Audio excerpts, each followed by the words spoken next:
Fala galera, beleza? Tô aqui de volta para a segunda parte aí sobre a aula de espermatogênese, hein? Na primeira aula, pessoal, se você não assistiu, corre lá no canal, tá lá à disposição para você assistir, tá? A gente explorou os períodos ou as fases que compõem o processo conhecido como espermatogênese, tá? Vimos também a anatomia do espermatozoide, pelo menos o básico, né, para que você possa fazer uma boa prova de Enem ou vestibular, tá? Estou sempre abordando aqui nas minhas aulas aspectos que vão ajudar os estudantes a serem aprovados, né, nos processos seletivos. Essas aulas elas não são aulas que vão explorar a fundo, né, processos técnicos, coisas que a gente costuma ver lá na universidade ou na faculdade, tá bom? Bom, agora a gente vai abordar uma parte legal aqui, que é a parte que envolve a anatomia, tá? A anatomia que está ligada aí à espermatogênese. Espero que você goste, tá? Eu estou fazendo com muito carinho, tá? A pedido de uma amiga, para ajudar um grupo de estudantes aí que está se preparando para o Enem. Então, vamos nessa, moçada. Vamos começar por esse desenho aqui de cima. Deixa eu colocar ele em foco aqui para você. Isso não tá torto aí, tá legal. Aqui em cima você está vendo aqui, ó, uma sombra aqui do sistema reprodutor masculino e em colorido aqui eu coloquei os órgãos que estão relacionados ao processo de reprodução, tá? Então a gente vai colocar o nome desses órgãos aqui, beleza? Muito bom. Vamos começando por aqui, ó, o órgão de cópula, que é o pênis. Então você tem aqui o pênis, que é o órgão de cópula masculino, beleza? Ótimo. Se tiver alguma dúvida, para a aula, né, reveja mais de uma vez. Eu não vou escrever aqui as funções dos órgãos, porque a aula é sobre espermatogênese, não sobre reprodução. Eu coloquei aqui as estruturas só para você ter uma noção, uma orientação de onde o processo está acontecendo. Processo de espermatogênese, tá? Legal, galera. Dentro do corpo do pênis aqui, ó, você está vendo um canal alaranjado que se estende aqui para dentro do corpo humano, tá bom? Esse canal alaranjado aqui, ele tem dupla função no sexo masculino. Isso aqui, pessoal, é a uretra, tá? A uretra masculina, que maravilha, hein? A uretra, pessoal, ela tem a função de micção e ejaculação. Micção, liberar urina, e ejaculação, liberar o sêmen, que é a secreção masculina contendo os espermatozoides, que são assunto dessa aula. Fechou? Aqui você tem, ó, uma bolsa conhecida como escroto, tá? Bolsa conhecida como escroto. Ok? Galera, o escroto, ele abriga estruturas do sistema reprodutor masculino, órgãos do sistema reprodutor masculino, tá? Os testículos, que eu coloquei aqui em transparência, e os epidídimos, que são essas estruturas aqui com forma de C, que ficam anexadas à parte dorsal dos testículos, tá? Então você está vendo aqui, ó, um testículo.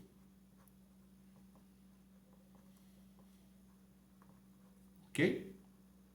Muito bem, pessoal. Qual que é a função do escroto? O escroto, ele controla a temperatura na região dos testículos, tá? Outra função é abrigar os órgãos. Então, existe uma musculatura especial aqui, não vou entrar em detalhes agora, porque não faz parte dessa aula. Mas essa musculatura, ela funciona de forma automática, ela é involuntária, e ela tem a função de ajustar a temperatura aqui na região, tá? Para os testículos. A temperatura aqui tem que ser de 3 a 4 graus mais baixa que a temperatura corporal do homem, tá? Então, em dias muito quentes, o escroto afasta os testículos do corpo do homem. Em dias muito frios, o escroto aproxima os testículos do corpo do homem. Isso para manter a temperatura aqui adequada para a produção de gametas, para manter a temperatura adequada para a espermatogênese acontecer, ok? Uma outra coisa interessante sobre o fato dos testículos estarem fora do corpo, né, abrigados aqui pelo escroto, é que o gameta ele é haploide, ele é uma célula que tem um genoma, e as células do corpo têm dois genomas. Qual que é o significado disso? Pessoal, se porventura os gametas forem identificados pelo sistema imunológico do homem ou do mamífero macho, o sistema imunológico pode produzir memória imunológica e anticorpos para matar esses gametas, até destruir a produção por completo. Então, os dois motivos que fazem com que os testículos fiquem fora do corpo do homem, e aqui ó, dentro do escroto, é temperatura e proteção imunológica contra a produção de gametas. Porque se a produção de gametas for identificada, ou se os gametas forem identificados pelo sistema imunológico, acontece a destruição do processo, beleza? Isso é assunto para uma próxima aula, isso é só uma curiosidade, tá bom? Bom, aqui você também vai encontrar, ó, os epidídimos. Vamos colocar aqui, ó, epidídimos. Muito bom. São dois testículos e dois epidídimos, tá? Gente, os testículos são as gônadas. Gônadas são órgãos que produzem gametas e produzem hormônios. O hormônio que é produzido aqui é o hormônio masculino, né? A testosterona. Lembrando que a testosterona é o nome de um grupo de hormônios, tá? É o esteroide masculino. Beleza? Já os epidídimos, eles são responsáveis por armazenar os espermatozoides que estão sendo fabricados nos testículos e garantir o término da sua maturação, tá? Do seu desenvolvimento antes de liberá-los, tá? Para a reprodução acontecer, num processo chamado de ejaculação. Então, os gametas são produzidos nos testículos e armazenados nos epidídimos até o momento adequado da sua liberação. Beleza? Ótimo. Seguindo aqui, ó, você vai ver dois canais com a cor roxa aqui, ó. Esses canais estão saindo aqui da região escrotal e entrando dentro do corpo do homem. Para quem curte anatomia, esses canais entram por acessos conhecidos como ductos inguinais, tá bom? Bom, o que acontece, pessoal? Esses canais aqui são chamados de vasos deferentes. Então, vamos colocar aqui, ó. Vasos deferentes. Olha que legal. Vasos deferentes.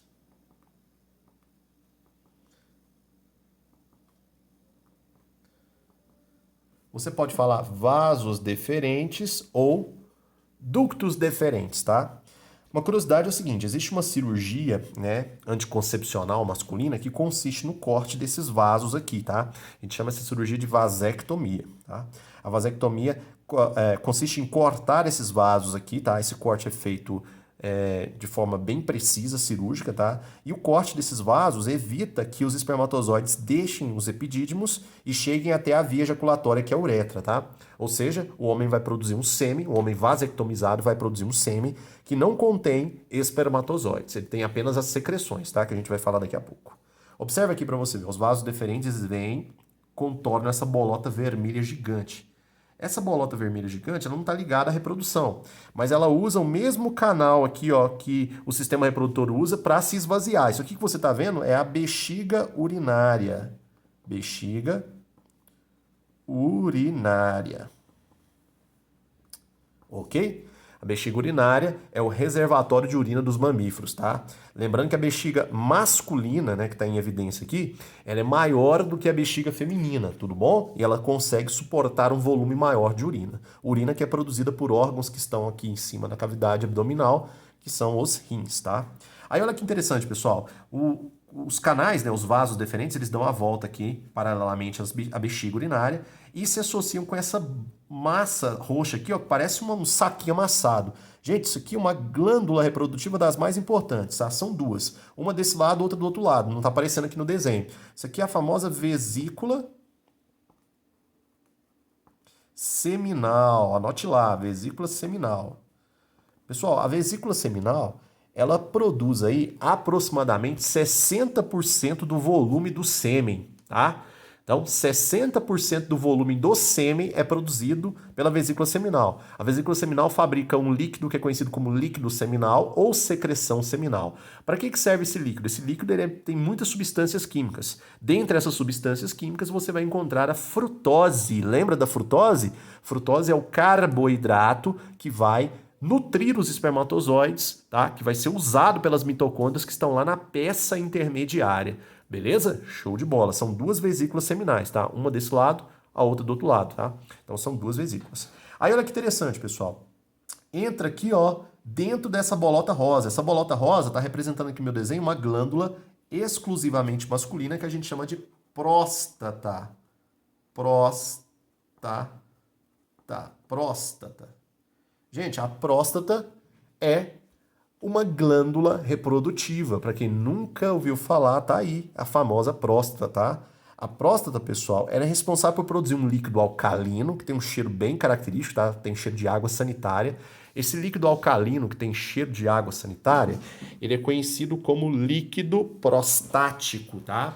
Esse líquido, ele contém várias substâncias químicas que têm uma função específica no processo de reprodução.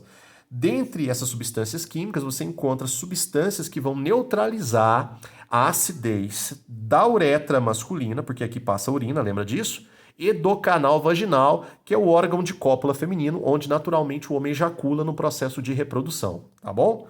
Lembra que o canal vaginal ele é ácido, tá? A acidez do canal vaginal protege o corpo da mulher de infecções oportunistas. Só que essa acidez, tanto aqui da uretra quanto do canal vaginal, podem destruir os gametas, os espermatozoides, que são assuntos dessa aula de hoje. Então, para evitar que isso aconteça, a glândula chamada de próstata produz esse líquido alcalino chamado de líquido prostático, ok?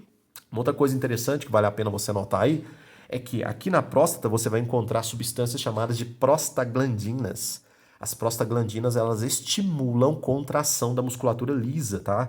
Então, a musculatura da uretra, a musculatura do útero, a musculatura das tubas uterinas, elas vão entrar em constante e vigorosa contração na presença dessas substâncias químicas chamadas de prostaglandinas. Daí o nome, ó, prostaglandinas vem de próstata, beleza? Aqui, ó, bem pequenininho aqui, ó, bem pequenininho aqui de verde, você tá vendo glândulas muito importantes, tá? Essas glândulas são chamadas de glândulas bulbo-uretrais. Essas glândulas chamadas de bulbo-uretrais, elas também são chamadas de glândulas de Cooper, ok? Glândulas de Cooper. Essas glândulas, elas liberam substâncias lubrificantes que vão lubrificar o interior do canal da uretra, vão lubrificar o órgão de cópula masculino e o órgão de cópula feminino. Essas substâncias lubrificantes facilitam o coito, que é o ato sexual propriamente dito, tá? Pessoal, o coito ou o ato sexual propriamente dito, se ele não tiver lubrificação, ele se torna traumático, tá? E o coito traumático, né, ele sinaliza a falta de consensão por parte de um dos parceiros sexuais, obviamente por parte do sexo feminino, né? E essa falta de concessão, né, para a relação sexual acontecer, é configurada como um crime e é conhecida por vocês como estupro, tá? Então, a medicina legal, o médico legista, ele consegue ver, né, dentro do órgão de cópula feminino se existem lesões geradas pelo ato sexual sem concessão, sem ser consensual, é isso que eu tô querendo dizer, tá? E essas marcas, elas permitem o legista dizer se o ato foi forçado ou não, tá? Agora, sem lubrificação, o ato sexual se torna muito traumático, tá? A ponto de machucar tanto o pênis quanto o canal vaginal, beleza? Agora eu quero que você concentre a sua atenção aqui, ó. Dentro da próstata, você tá vendo que tá passando a uretra? A uretra passa dentro da próstata e passa dentro do corpo do pênis, tá? Então, a uretra vai receber aqui, ó, pelo canal ou pelos vasos deferentes, os espermatozoides que estão armazenados nos testículos, e aqui também ela vai receber a secreção da vesícula seminal da próstata, tá? Juntos, a secreção da vesícula seminal da próstata mais o espermatozoide formam o que a gente chama de sêmen, que é a secreção reprodutiva masculina. Você pode falar sêmen ou pode falar esperma.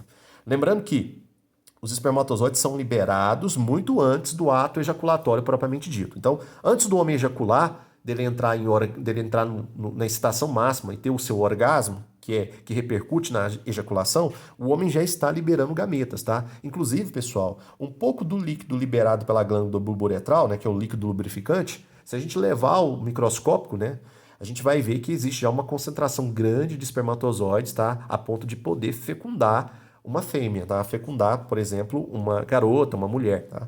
Isso eu estou dizendo por quê? Porque existe uma prática, né, muito comum entre alguns jovens que é o coito interrompido. Então, antes do homem chegar ao orgasmo da ejaculação, ele tira o pênis do canal vaginal e ejacula fora do corpo da parceira. Isso não representa uma ação contracepcional. Isso não representa uma ação de método contraceptivo, tá? O coito interrompido, ele não funciona. Então, tomem cuidado, porque muito antes da ejaculação propriamente dita, o homem já está liberando um volume grande de espermatozoides e a gente consegue constatar esses espermatozoides no líquido liberado pelas bulbo-uretrais, que é um líquido lubrificante, que é liberado durante o ato sexual para lubrificar os órgãos, facilitando o coito, tá? Facilitando o ato sexual propriamente dito. Beleza? Então aqui a gente fez um detalhamento anatômico dos órgãos que estão envolvidos na reprodução. Agora vamos lá. Professor, onde acontece a produção de espermatozoides? Bora nessa, olha aqui, ó. Deixando mais aqui evidente para vocês, a produção acontece aqui, ó. Acompanha a setinha, ó. Aqui você está vendo um testículo cortado. Olha aqui, ó. Peguei um testículo cortado. Você está vendo um corte do testículo e aqui também um corte dos epidídimos, ó. Tudo bem? Aqui um pedaço dos vasos deferentes. Então você está vendo aqui em dois ângulos diferentes. Aqui inteiriço, aqui cortado, beleza? Ao cortarmos os testículos, você vai perceber o seguinte. Ao cortarmos um testículo, melhor dizendo, você vai perceber o seguinte, o interior do testículo, ele tem lá todo um conjunto de estruturas anatômicas, né? Você tem lá tecidos de sustentação, né? Preenchimento, você tem aqui alguns vasos sanguíneos, que eu marquei aqui de vermelho, e você percebe o seguinte, existe uma repartição em lobos, tá vendo aí, ó?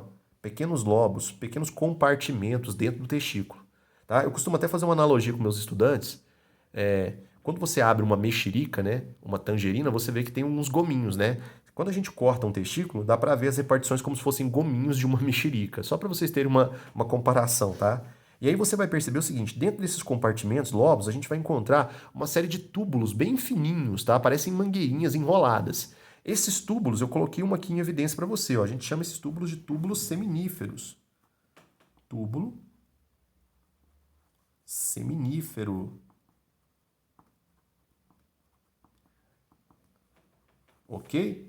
Pessoal, é aqui, ó, no túbulo seminífero que a gente vai produzir os espermatozoides. Não só os espermatozoides, tá? Vou mostrar para vocês que os túbulos seminíferos, eles também são responsáveis por produzir o esteroide masculino, que é a testosterona. Aí, olha só para aproveitar o desenho, olha que legal. Os lóbulos, eles se organizam aqui, ó, numa parte mediana do testículo, formando o que a gente chama de rede, tá?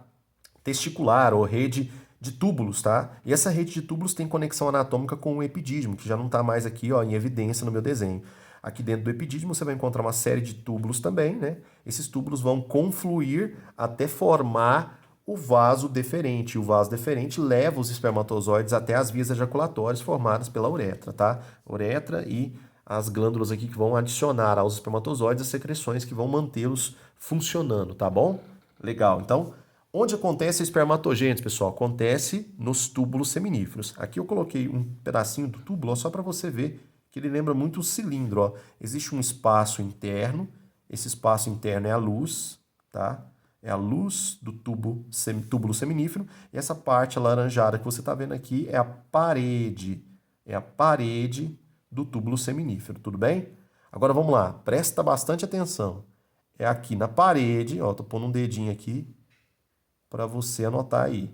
É aqui na parede que vai acontecer a produção dos gametas masculinos. É na parede dos túbulos seminíferos que acontece a produção dos espermatozoides ou espermatogêneses.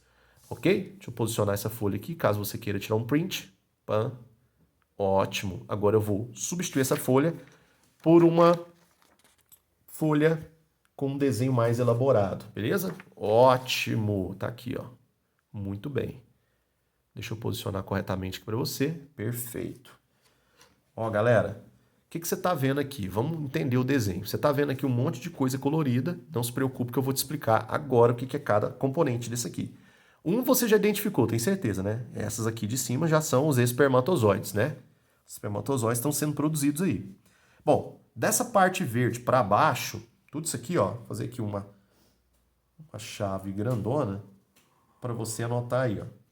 Então, tudo isso aqui é a parede. Ok? Do túbulo. Túbulo o quê, pessoal? Seminífero. Ótimo. E essa parte aqui, ó, que tá para cima da parede, seria a luz. A luz é aquele espaço interno, ok? Do túbulo seminífero. Beleza? O que forma a parede, pessoal?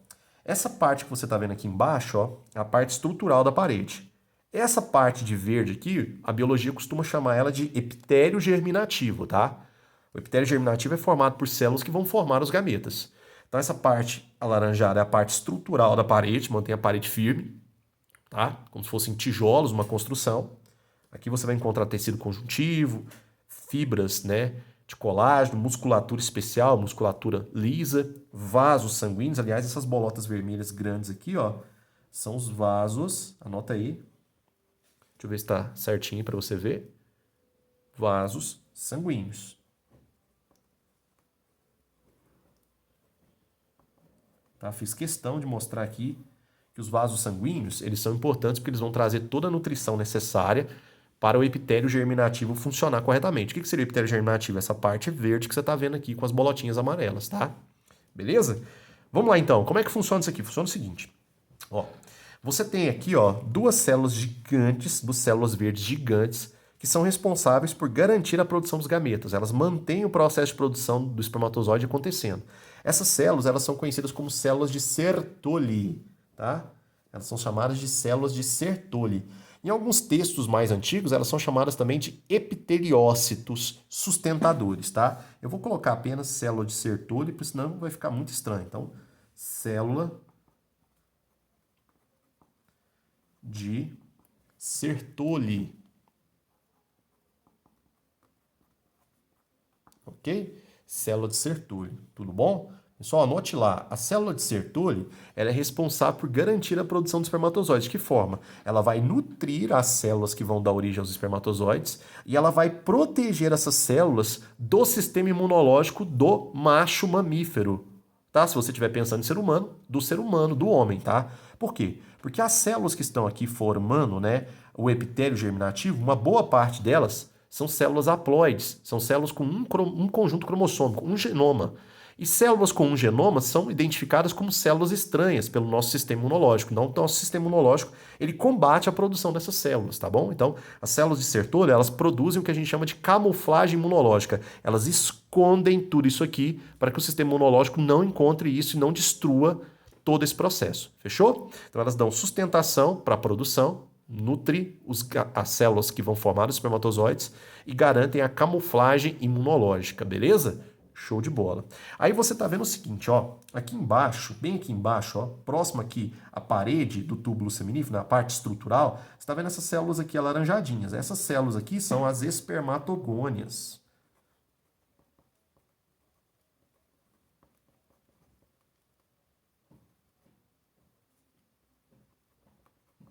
As espermatogônias, você já viu comigo, elas são as células com dois conjuntos cromossômicos que vão crescer, tá? Vão se multiplicar e vão crescer para formar os espermatozoides. Quando elas crescem, elas formam essa célula maior aqui que você está vendo. Aqui eu dei evidência a uma célula, mas tem várias que estão sendo formadas aqui. Isso aqui é o espermatócito.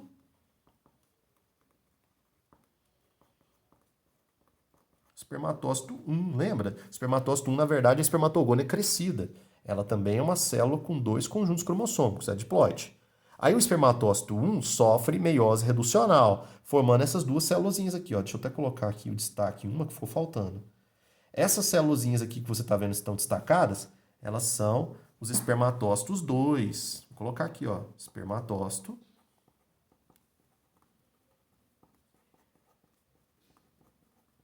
2. O que acontece agora? Os espermatócitos 2 têm apenas um único conjunto cromossômico, um único genoma, tá? Elas são células N, elas têm apenas um único conjunto cromossômico, beleza? Se a gente estiver pensando em células humanas, elas têm 23 cromossomos. Aí o que vai acontecer? Cada espermatócito vai se dividir produzindo essas células menores. Essas células menores, você já sabe o nome delas. São as espermátides. Espermátides. As espermátides, pessoal, elas também têm só um conjunto cromossômico, tá? Porque elas são cópias, né? São cópias dos espermatócitos. As espermátides, elas vão passar por um processo de transformação, se transformando nos espermatozoides, que são células também com um único conjunto cromossômico. Então, essas células que estão sendo produzidas aqui são os espermatozoides.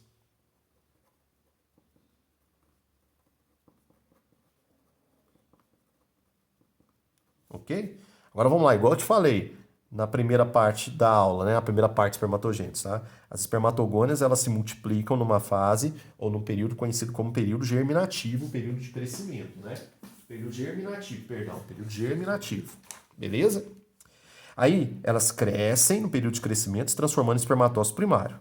Aí elas entram num período chamado de período de maturação, onde acontecem as meioses, né? Aí forma-se o espermatócito 2, espermátides. As espermátides entram na última fase, que é a espermiogênese, onde vai acontecer a produção dos espermatozoides. Se você prestar atenção no meu desenho, olha só, vai acontecer da parte estrutural da parede do túbulo seminífero até em direção à luz o processo de espermatogênese. Quando chegar aqui na luz, já tem os espermatozoides formados. Esses espermatozoides abandonam, né, o epitélio germinativo, que é formado pelas células de Sertoli, sai aqui, ó, através da luz e vai ser levado lá para os epidídimos. Lá nos epidídimos, esses espermatozoides vão ficar lá terminando o seu processo de maturação e esperando o momento adequado de serem liberados durante a reprodução, processo chamado de ejaculação, tá? Que vai envolver a uretra. Lembra que a uretra tem duas funções. Agora, para a gente encerrar essa aula com chave de ouro, presta atenção, tá? Para a gente encerrar essa aula com chave de ouro, você vai ver o seguinte, mais ou menos aqui, ó, próximo dos vasos sanguíneos, você vai encontrar duas células, né? Na verdade existem milhares, mas você vai encontrar duas células aqui no meu desenho que são muito importantes. Eu pintei elas aqui de rosa. Essas células aqui, que eu julgo muito importante, elas são chamadas de células de Leydig, tá? Vamos colocar aqui fora, ó. São as células de Leydig. Ó. Células de Leydig. Célula de Leydig. Ok? Leydig. Essas células, chamadas de células de Leydig, elas são células que produzem o esteroide masculino. Esse esteroide é conhecido como testosterona, tá? É o esteroide que faz com que as características sexuais masculinas venham à tona no corpo do macho, ok? Por exemplo, ganho de massa muscular, ganho de massa óssea, modificações no timbre da voz, o aparecimento de pelos pubianos, pelos faciais, pelos axilares, tá? O amadurecimento reprodutivo, tá? O aumento da libido, tudo isso que está envolvido com a reprodução, tá? Diretamente ligado à produção desse hormônio conhecido como testosterona. E quem produz a testosterona são essas células aqui que eu pintei de rosa, que ficam próximas dos vasos sanguíneos, na parte estrutural da parede do túbulo seminífero, tá? Ok? Então, na parede do túbulo seminífero, eu mostrei para você que existe tanto a produção de hormônios, os esteroides, quanto a produção dos espermatozoides. Então, se te perguntarem, meus queridos estudantes, onde acontece a espermatogênese, você vai responder sem medo de ser feliz. A espermatogênese acontece num epitélio especial que faz parte da parede dos túbulos seminíferos. Ok? Esse epitélio é formado por células de camuflagem chamadas de células de Sertoli, que vão sustentar a produção dos gametas e protegê-los contra algum possível ataque do sistema imunológico, ok? Tudo isso que você está vendo acontece aqui na parede do túbulo seminífero. E o túbulo seminífero é um componente estrutural dos testículos de um macho mamífero ou os testículos de um homem, tudo bem? Bom, eu vou ficando por aqui, espero que eu tenha ajudado vocês. Então, se precisarem, eu tô aqui, firme e forte. Permaneçam fortes por aí. Um beijão no coração e fui!